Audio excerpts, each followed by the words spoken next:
All right, for you guys who don't know, but I just told you, I'm Rachel Hauck. I'm a full-time novelist.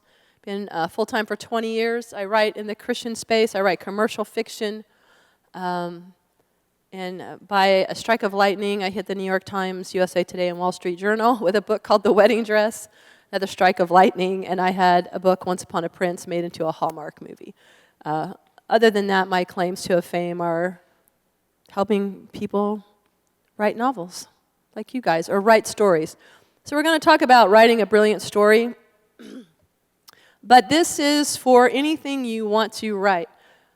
I teach it a lot to novelists, but if you want to write nonfiction, creative nonfiction, this works. If you want to write a memoir, this works. If you know somebody who wants to write a memoir, this works. We were talking earlier with Ben about writing creative nonfiction. And so any kind of writing that you want to do, this is going to work for you. And I love that all the sessions today were about the discipline of writing. Like, we don't like it. Anybody ever heard the term plotters and pantsers? So there's those who plot their novels or plot their stories. And then there's what we call the pantsers. They just sit down, they have an idea, and they write. A lot of novelists write that way. I'm a plantser. I do a little bit of both. And everybody pantses a little bit in the middle. But I also use this story equation to help me design the story.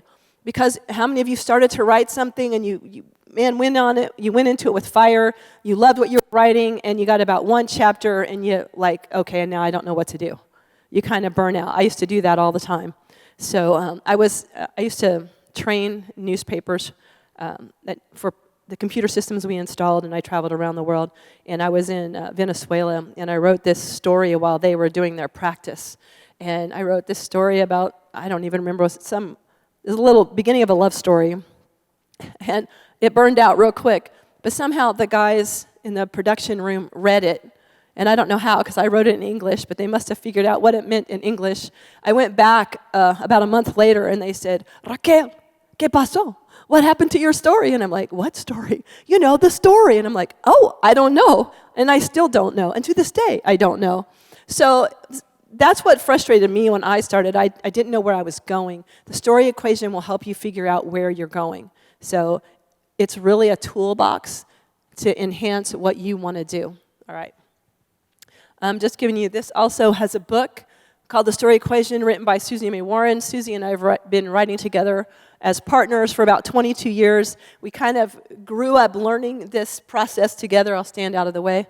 And so, but she's the one who can teach it and quantify it, and so I'm just borrowing all of her brilliant ideas. But we've had a lot of fun teaching others to use the story equation and other things. She's a brilliant teacher. She has a thing called novel.academy that I recommend. They have Thursday night chats. So if you really want to start learning a lot about writing and about storytelling, check out novel.academy.com. But I recommend this book. So, okay, a story is about an ordinary person doing something extraordinary. And when we think extraordinary, we usually think a superhero, overcoming a great sickness, overcoming a great disaster, maybe founding a country. But anything that you do to overcome is extraordinary. So anything your ordinary characters do in your story, do something that's hard for them. It's extraordinary that you forgave your abuser. It's extraordinary that you quit your job and started a business. It's extraordinary that you love someone who is unloving to you. That's what your story is about, at the heart of your story.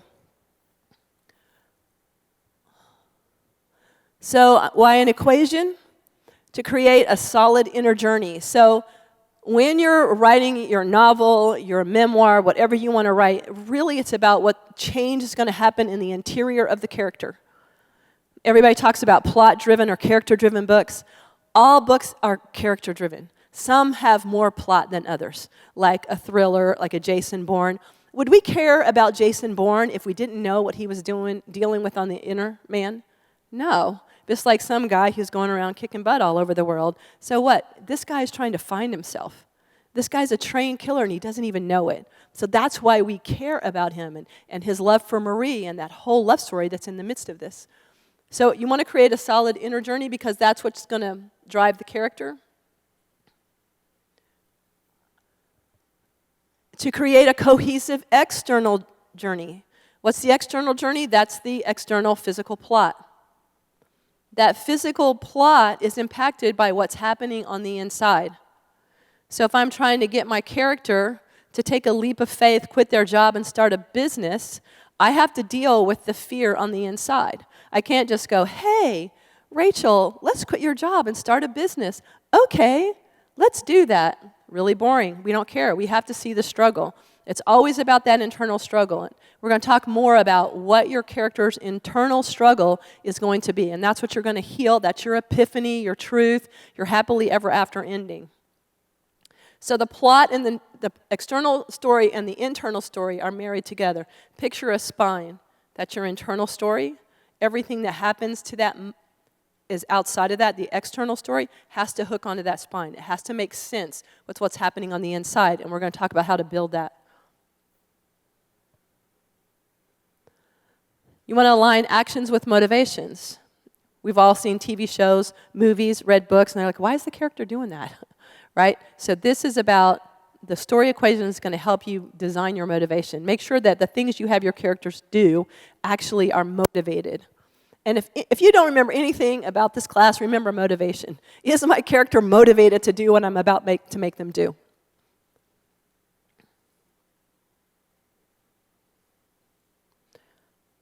All right, we want to produce authentic characters. We love reading about authentic characters. We're going to have two examples, Benjamin Martin from The Patriot and Walter Mitty from the movie Mitty. And we're going to take a look at their journey as examples. But even going back to Jason Bourne, he was an authentic character. That whole backstory they gave him made him an authentic character. If any of you have ever looked into writing a character before, sometimes what you'll find online is a character checklist.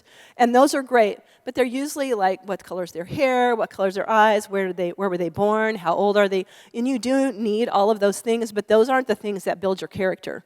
The thing that builds your character that's going to drive that story and that's going to help you get through the middle on the hard days is that you know what they're about on the inside. You know what they want. Just a checklist, that's kind of nice, but you really want to, you're building a person. You're building your own Frankenstein.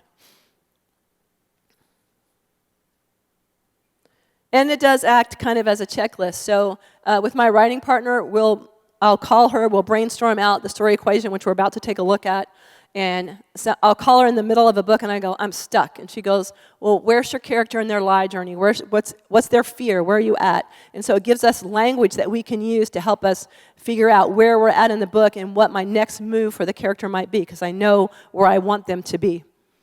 So it can help with that. So if you're here with somebody, you guys can be partners together. All right. This is the basic story equation. It looks like a cookie. I don't know why it doesn't look like anything mathematical, although we have one of those samples too. All right, all stories really are about the dark moment story of the past. Can everybody see that? Everybody has a moment, and all of us do, in our life where that was kind of a dark moment. Whether it happened to us or whether it was something we did, a choice we made, it's kind of that dark moment story.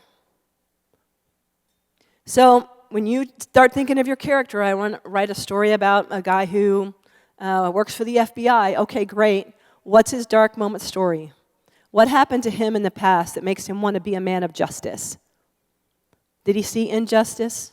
Was his family treated unjustly? Were his parents arrested for not doing anything wrong? Was his dad arrested and his mom then had to get a job and the family fell apart? It's dark. It's all of those things that we don't really want to talk about. You can still have a Pollyanna story, because I like Pollyanna stories, but I always have this dark moment story.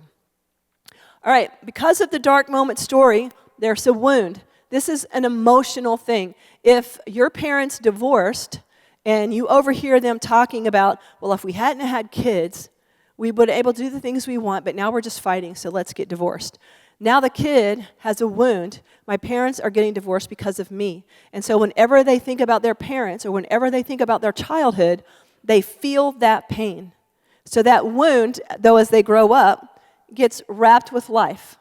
They don't even know it's there anymore. They've dealt with it. They've made peace with the parents' divorce. They've made peace with that wound of the past. But what they don't know If pressure comes from the outside, that wound is going to resurrect itself. And ultimately, at the end of the story, the wound is the thing that you're going to heal. So the wound, that pain, creates a lie. So this is what we call the wound, lie, fear journey of your character.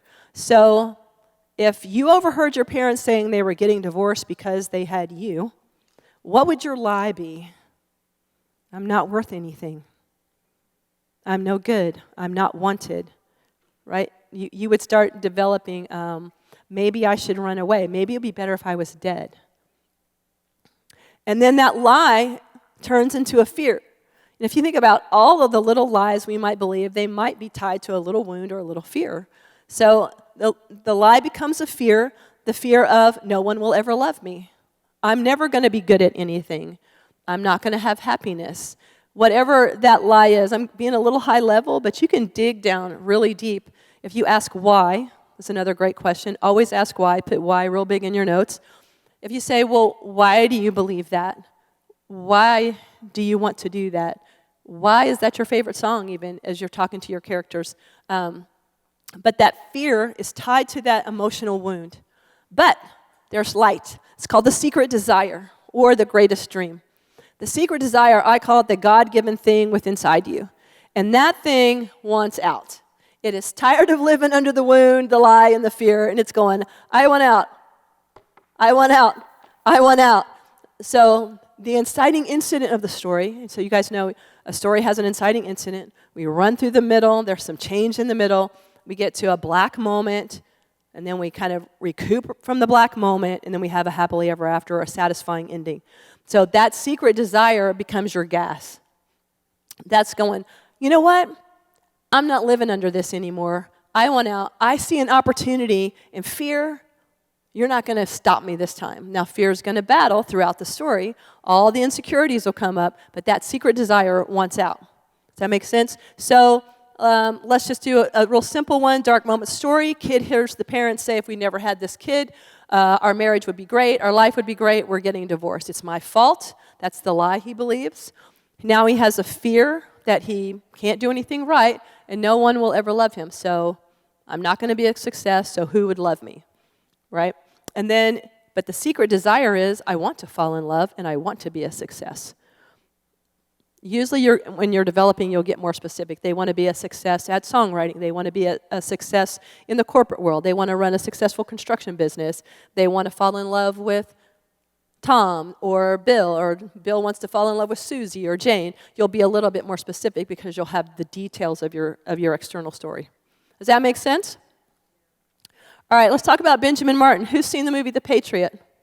Okay, good. What's Benjamin Martin's wound? What's his dark moment story from the past? His family, but remember Fort Wilderness? He brutally killed the Native Americans at Fort Wilderness.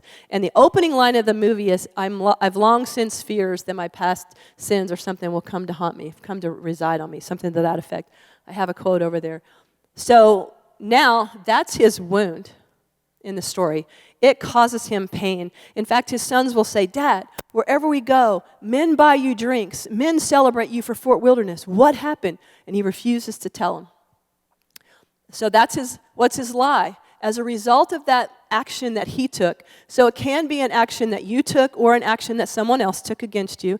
If you're a child, it's usually something against you, or maybe you weren't looking for your little brother and he fell off of the bicycle and he broke his arm, and so you feel this kind of internal guilt because you're young and you don't understand accidents happen, right? So if it's a young, dark moment story, they don't have an opportunity to really understand it, and as you grow older, you just leave it in the past until the story comes along and starts awakening that wound. If it's an adult, it's something pretty powerful like, I brutally killed people, or, I ruined someone's life, I ruined their finances, or I got divorced, or whatever. So with Benjamin Martin, that lie is, I am not honorable.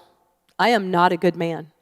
So he's spending his life with his children. He's a widower. He's trying to live a good life. He's trying to be a good man. What his fear is that he will do it again. Now, the Revolutionary War is on his front yard. They live in South Carolina. I actually think it's the Battle of Cowpens, which I wrote about in my book called The Love Letter, because it's right there in that South Carolina area, and the last battle looks like the Battle of Cowpens, which was the battle that changed the war, actually, for us. And so he is not going to fight. And even though his sons are like, Dad, we have to fight. You're a patriot, because his secret desire is to be an honorable man and to be a patriot and fight for his country. But he can't do it because that wound-life fear is totally functioning in this adult man, even though that was probably 20 years ago, right? Does that make sense? All right, Walter Mitty. What do we know about Walter Mitty? Anybody seen this movie? I recommend this movie. So great. Tons of metaphors and symbolism. Okay, Walter is this white shirt, black tie, black slacks, buttoned-up kind of guy. He works in the negative assets room for Life magazine. In other words, he handles all the negatives of all of their photographs that they've ever had. He is uber responsible, and we're going to see a clip from the movie that will demonstrate his dark moment story. But he is, man, I take care of my stuff. I take care of my job, and I take care of my family. So his dad died. That's his dark moment story. He had a dream to backpack through Europe. That ended because he had to quit that dream, get a job at 17, and help take care of his mom and sister. So his wound is that his dad died, who he was close to, and also that he had to give up on his dreams, and he had to become Mr. Responsibility. So the lie is, I can't be Walter Mitty. I have to be there for my family, there for my job. I am Mr. Responsibility. The fear is that if he tries to do something on his own, he'll fail, or that he'll disappoint people. But that secret desire is in the movie because he lives in his head. He has all these fantasies in his head. We're going to see a clip of that in a few minutes. But he has this whole adventure world in his head. He wants to go on adventures, but that Mr. Responsibility won't let him because he doesn't know how to marry responsibility and adventure yet. So that's Walter Mitty's story. Okay, this is another view of the SCQ just from the math majors. Wound plus lie equals the fear, divided by the secret desire, equals your character arc. And that's how we know the arc of your character. Remember, you're going to heal that wound. You're going to turn the lie into a truth, and you're going to conquer the fear. All right, here is a more expanded story equation. We were teaching the story equation at a writer's retreat in Destin, Florida a few years ago, and we would break into groups, and we would go, and we would talk about our stories, because all these people came in to help us develop their stories, and they were all talking about their wound and their lie and their fear and all this negative stuff, and I'm like, wait, they can't walk onto the page in that. They got to walk on the page in charge of their life. We want competent characters. You don't want, Eeyore to walk on the page. You were, boom, right? So we created this top half, and this is the positive things about your character. So let's start in the middle of this circle, though. Character identity. That's your noun and your adjective, or your adjective and your noun. So what would Benjamin Martin be? A wounded warrior, a wounded family man, a dishonorable warrior. Those would be your adjectives for him when you start the story. Walter Mitty would be responsible daydreamer. He's responsible, he's a daydreamer, but he doesn't do anything about it. And then there's the moral sinner. That's just like that line that they will not cross. So that you always have to have some kind of moral sinner. I recommend The Moral Premise by Stanley Williams if you guys want to look into that book. And then you have kind of the dark moment story, which we talked about, and we'll talk about further. So the positive thing is you have an endearing flaw. So Benjamin Martin's endearing flaw is he just kind of doesn't listen to anybody. He's his own man. And also, he doesn't know how to make rocking chairs. Right? He's kind. He has freed slaves on his plantation, loves his family, right? He's a good man. We see the good things about him. So you want to see what's their immediate goal. So when the story opens, there's always a story goal. They want to have adventures and fall in love. Or Jason Bourne wants to find out who he really is. Benjamin Martin probably wants to discover that he's a man of honor. Walter Mitty wants to actually go on an adventure. Well, the immediate one for Benjamin Martin is to keep his sons out of war and keep his family out of war. The immediate goal for Walter Mitty is to find the final negative for the final print copy of Life magazine. So they have a photographer named Shawn, played by Sean Penn, who has sent in the final photograph for the final issue of Life magazine. He sends it to Walter. Walter can't find it. So his immediate goal is to find that negative. He's got these kind of immature, bullying bosses telling him, you have to find that. People are being laid off. And Mr. Responsibility takes all that on himself. He didn't ever see it, but he blames himself for it being lost. All right, so you want to have that immediate goal. They want to go on a date. They want to get a promotion on the job. Whatever your story is, if you're writing a teen story, maybe they want to get an invitation to a prom. If you're writing a vampire story, figure that out. All right, what's their competence? What are they good at? We really want to see characters that are good at something. We want to see some confidence. How many of you realize that you have wounds of the past and you believe lies and fears, but you didn't live in them all the time? They just surfaced every once in a while. But on your job and with your friends and family, you're competent. You do things well. People say, oh, you're so good at that. You do that so well. Well, we want to see that with our characters. Benjamin Martin's competence. He's a great father. He's a great farmer. He's a great businessman. Walter Mitty, great at his job, great at taking care of people. And then you add the superpower. That's that little touch above. That's the thing that they can do in the story that no one else can do. Benjamin Martin, his is pretty clear. Once he gets into the battle, he's the ghost. He knows how to get in and out of the swamp and get in and out of that region without the British soldiers ever knowing where he was. They called him the ghost. So that's part of his story. Walter's is kind of has a weird superpower, just part of his uber responsibility, but in a way, all the adventures that he lives in his head could be considered kind of a superpower. You could have a cop character who's really good at his job, but boy, he can tell when people are lying. He just knows. So if you're writing some kind of thriller, they have the ability to see something that nobody else on the page can see. When I wrote the book, The Wedding Dress, my character Charlotte owned a bridal shop, and she could dress any bride immediately. So it was kind of her superpower. She didn't just sell you a wedding dress. She picked the dress that you loved, that made you look like the princess bride you wanted to be. Oddly enough, she couldn't dress herself to be a bride. Okay, does that make sense? So that's kind of like the top half of your equation. So now you've really developed a character that's good at something, they're lively, they're competent, but they're harboring some wounds that we're going to heal. All right, we're going to look at Walter's dark moment story. There's going to be 3 clips kind of pushed together. So just kind of pay attention, and if you have any questions when it's over, I can fill in the blanks for you. All right, are we ready for this? It's very soft when it starts, so it will get louder. Okay, we see that he hasn't done anything that he wants to do, and that's the kind of man that she's looking for. And we all have to be advanced. Okay, do we feel the emotion of that? You felt the connection between the two of them because they made themselves vulnerable. So your characters are going to have to do that. And even if you're telling your own story, and there are things to have precautions about if you're involving other people, but even being vulnerable in your own story or a devotion that you're writing brings the reader or the viewer into the story so that they relate. You want empathy, not sympathy. Empathy means I relate. Sympathy means I feel sorry for you. I feel sorry for you doesn't necessarily mean, oh man, I feel what you feel. I had something similar. Right? So this created empathy, and but he's not all the way there, even though he's left New York, he's gone to Greenland, he's swam with the porpoise, and he's gone on to Iceland, and he's knocking down so many walls. What he can't do, though, is quite cross that bridge yet with Cheryl, and he bought her son, or he has it for her son, a skateboard, but he couldn't quite get there. He's not quite that vulnerable yet. So it doesn't all drop in one fell swoop. You bring it along little by little. And so that's what we see here with Walter. And so what was his motivation? Responsibility to do his job.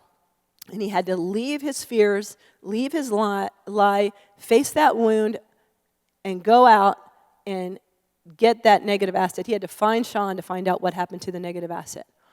And Shawn's in the middle of Afghanistan mountains somewhere. All right, does that make sense? Any questions about that? I do recommend the movie. There's lots of other great things in the movie that relate to story and symbolism and about his backstory. All right, the secret sauce of the dark moment story is, it is a story. It has to be specific, relatable, and poignant. So when you're starting your draft, you might say, when she was little, she was sick off and on all through elementary school. She didn't have any friends. Okay, that's great.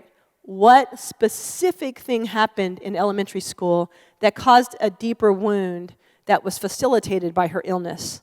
So she wasn't in any school pictures. And there may be one particular moment of trying to be in the school picture, and that's where your daydream goes. That's where you pull from real life. You pull from your life. My husband says when anybody starts telling a story and I lean in, he goes, hold it. Anything you say can and probably will show up in one of her books. So we had this kid one time. I sat for a season, Tony, my husband, taught at a private school, taught math and science, I think math, at a private school. And that Christmas, that we had a Christmas party at one of the other teachers' houses. And we're sitting down, and a young teacher and her husband are across from us, and he's not eating. Everyone else is eating. He's not eating. And I'm like, why aren't you eating? And he said, I don't eat food at other people's houses. I'm like, what? Because I don't eat food at other people's houses. As a writer, any kind of writer, what's your next question? Why not? We're always asking. We're nosy. We want to know why. I said, why not? He goes, I haven't seen how it was prepared. And I look, there's her kitchen. Go open her fridge. Go open her stove. Look in the cupboard. You can see how, in the atmosphere in which it was prepared. I said, well, what do you eat? Pizza. I'm like, frozen pizza? Pizza at a restaurant? Have you read Anthony Bourdain's Kitchen Confidential? You'll never eat out again. We don't know. You eat hot dogs? You know how hot dogs are prepared? And I kept drilling him. Does anybody else in this family has this phobia? How do you live with the phobia, I say to the wife. And I think by the end, he was kind of doubting his own phobia. So you got to lean in a little bit. Don't make people uncomfortable, but you have to lean in a little bit. And I think I have used that little tidbit for some character along the way. But you really want to have a moment with a specific feeling and a specific reaction. Because later on, just like we saw with Walter, your hero and your heroine, or your two protagonists, your two brothers, your two superheroes, whatever you're writing, they're going to share that story with one another. And that's what deepens the intimacy. That's what makes them vulnerable. And that's really what draws the reader in all the more. We're rooting for them. All right, this is another great question I always ask. What can the reader do in the end that they cannot do in the beginning? Walter could not even, it took everything he had to leave Cheryl an electronic wink, right? And even then, it just made him so nervous. What does he do in the end? I'll spoil it for you guys. It's still worth watching the movie. They actually are going on a date. And I think he holds her hand. So this is huge for Walter. What can Benjamin Martin do at the end that he couldn't do in the beginning? Fight with honor. He could control himself. He redeemed himself by fighting with honor. Sometimes when I'm stuck along the way, I say, oh, wait, what can they do in the end they can't do in the beginning? Or I'll do all of the story equation. I'll do that little cookie. What's their competence and superpower? What is it they want when the story opens? What's their overall story goal? What's their wound, life, fear? I'll do all that, and I have it all down. And I go, yeah, but what are they going to do in the end they can't do in the beginning? And that kind of begins to give you your external plot. And again, if you're writing a devotion or any kind of creative nonfiction, you use all of these tools because what do I want the reader to get at the end that they aren't going to get in the beginning?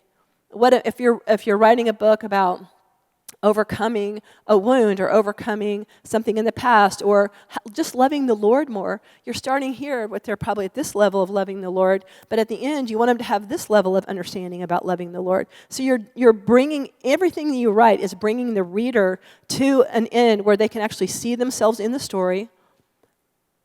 Stories and writing is the only place where the reader actually gets to insert themselves into the page. Everything else kind of comes at us. Music invites us into the story as well, but movies kind of come at us and we're always we feel it, but people actually can see themselves in the story. So what can they do that they can't in the end that they can't do in the beginning? Really, really crucial. That one sometimes pulls me out of the water, out of being stuck.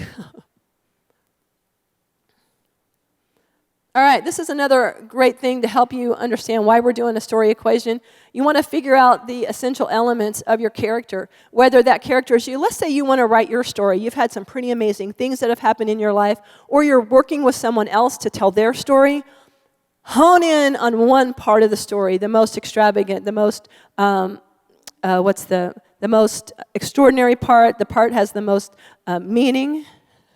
Oh, we can hear you, Libby. So how do you want to zoom in on that, okay? So if you're working on a memoir, you don't want to tell your whole life story. You want to tell a piece of your life story, because too much, you overwhelm. Not enough, it doesn't make an impact. Same with the devotion. If you want to write a devotion, there's a tendency to want, but this works, and this works, and this works. No, just leave it on, overcoming anxiety, or finding the love of God, the power of the love of God, or, how to be a worshiper, even though you don't play an instrument or you can't sing. Whatever it is, you want to hone in on, you want to be specific.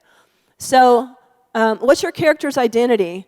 That's when your character walks onto the page, or when you walk onto the page, or when your theme walks onto the page. That's our identity. Benjamin Martin, when he walks on the page, he's a dishonorable man. He's a dishonorable warrior and a man. But he's trying his hardest to do his best by his family. Walter is kind of a timid dreamer, a timid, responsible man. He's very timid. Shrek, how many of you have seen the movie Shrek? He's an ogre, but what is he in the end? A prince. His identity, he thinks he's an ogre, and his identity through most of the movie is an ogre. But then the truth comes, and he's set free to be a prince. What's your character's essence? That's who they will become. And that's part of the secret desire. I'm tired of living under the wound, the lie, and the fear. I'm tired of being the kid who caused my parents to divorce. I'm an adult now. I know that's not true. That's on them. Maybe you've even had a conversation with your parents about it, but you still carry that wound. And the journey that your character goes on is going to end up healing that wound. How many of you ever watched Gilmore Girls? Yeah. All right. Luke and Lorelai are a hero and heroine who see each other's essence and pulls it out of them. Like Luke's identity is the grumpy diner. He wants to stay behind the counter. He wants to stay out of town business. And what does Lorelai do? She keeps pulling him into it. You need family. You're a good man. You need to contribute to this community. Lorelai wants to be in all the community, up in everybody's business, but she does not want to be in her family. Luke keeps telling her, you need to be in your family. That's who you are. You need to embrace that. That's part of who you are. And so the hero and the heroine, if you have any kind of love story, they should pull out the best in one another. If you don't have a hero and heroine, your two protagonists, your best friends, your cop partners, whatever, they should bring out the best in each other. What's your character's competence? We talked about that. What are they good at? This is part of their external story. A lot of times, their competence is tied to their career. So my characters always have a career. I want them to do something, have something that they want to focus on, because most of us work. Even if you're a stay-at-home mom, you're working. What is important to him? So this is where you have the values, and that's a little more expanded teaching of this class. But be thinking about what is your character's values? What's the one thing they would never do? And don't have them do it. But usually it's friendship versus family, career versus family, past versus present. What are their values? Their spirituality, relationships. Usually it's a career relationship kind of battle.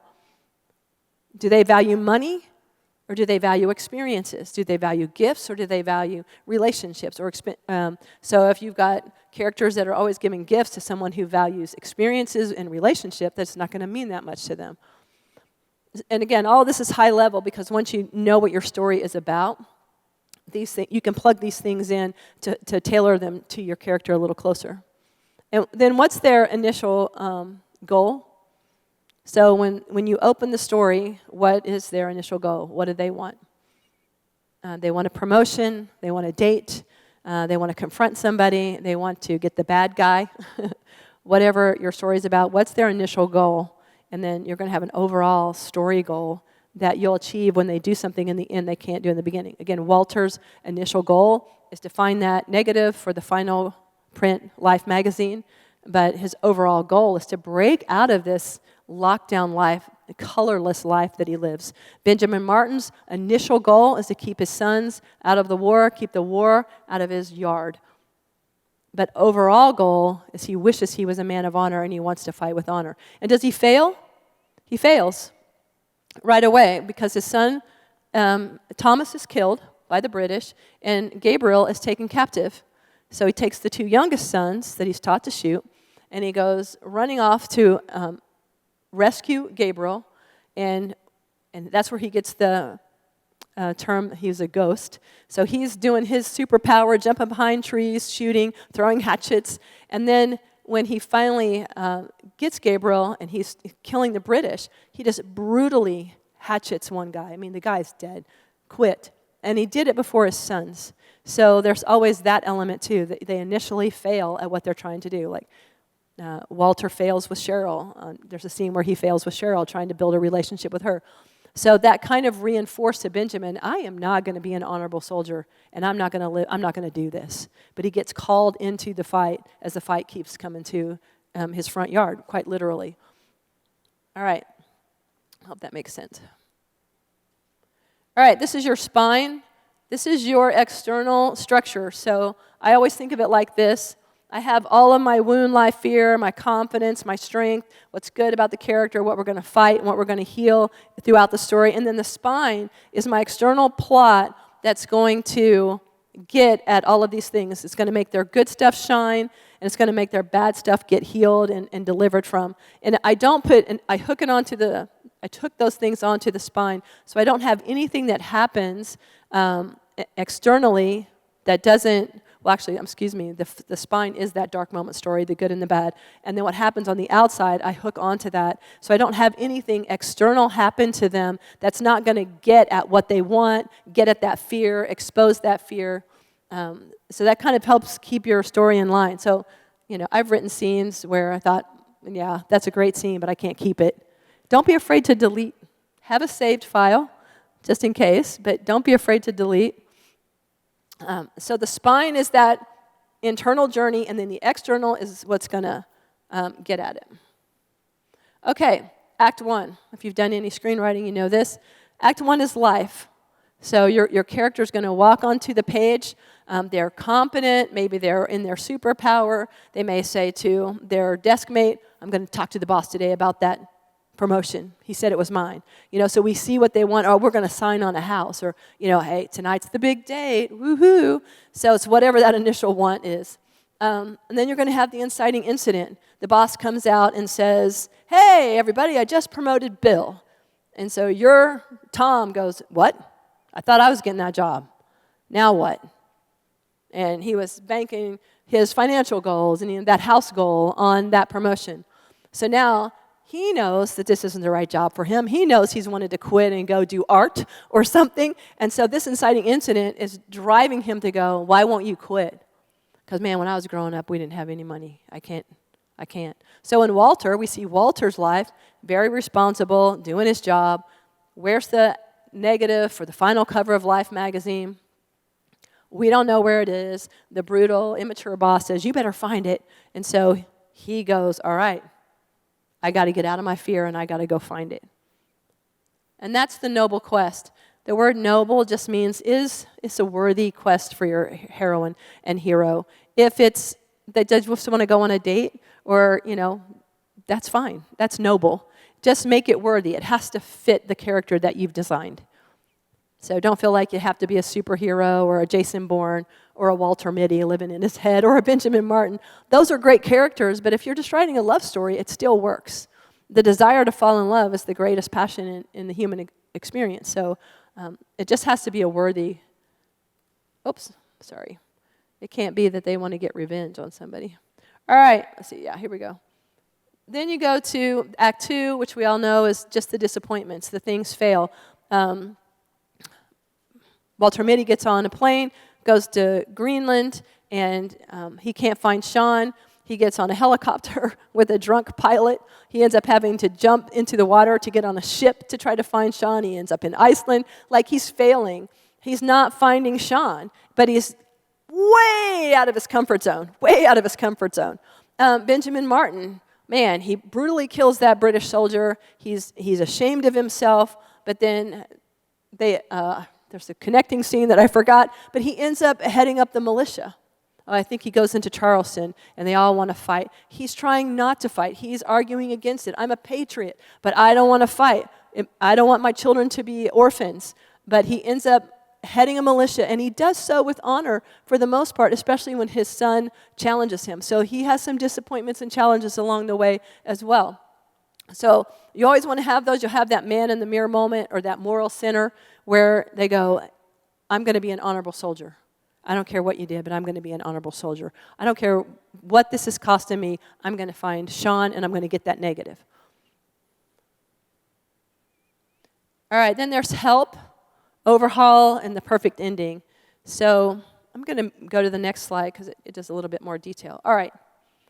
This kind of plugs it all in for us. So life, we're going to see that what? What do they want? I don't want to go to war. We see a hint of his fear. He even says, I've long since feared, as the opening line. Walter Mitty, we see that he's afraid to send someone an electronic wink, let alone hop on an helicopter and then dive into the ocean to try to get on a ship to go to Iceland. So we get hints of those things. You don't walk onto the page and go, yeah, I'm afraid to just do anything with my life. Maybe if you're writing chick lit like Bridget Jones' Diary. All right, the next thing is the inciting incident. This is really kind of the goal. It's the thing that awakens the secret desire.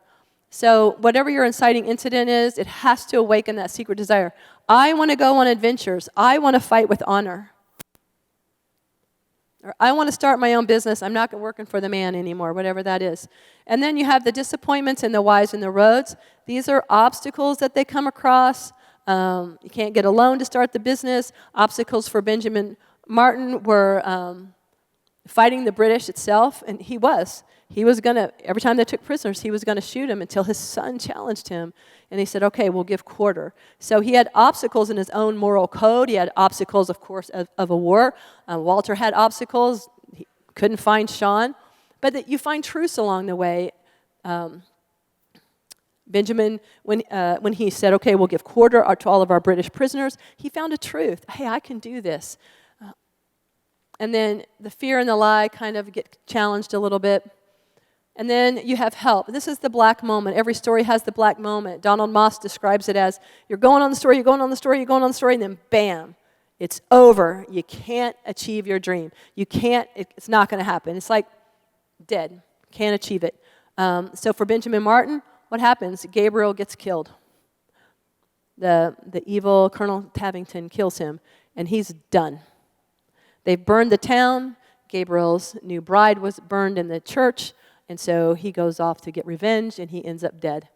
And so I'm not fighting anymore. Black moment. Walter thinks he cannot find Shawn, and then he figures out what goat hockey is. He goes to the Afghan mountains, and he finds him.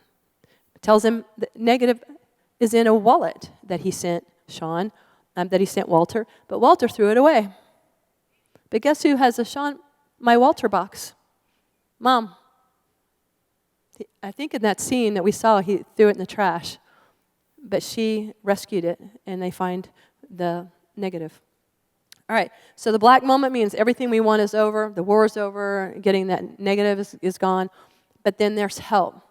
He finds out that his mom still has the wallet. They come to the colonel of the Continental Forces, says, we need you to be a leader, this is what your son would want, and then he finds the flag that Gabriel was sewing. And so they're at the final battle, the Battle of Cowpens, and here comes Benjamin riding up with that flag, and he rallies the troops, he gives courage to the troops, and he becomes a solid leader there on the open battlefield. And of course he does kill Colonel Tavington like he told him he would. All right, then you have, but he did it with honor. And then you have truth in the new man. Now Walter Mitty knows he's a man of adventure. He has the courage to ask out Cheryl. If you want to think about it, the whole thing was about him having the courage to ask out Cheryl and develop a love life for himself.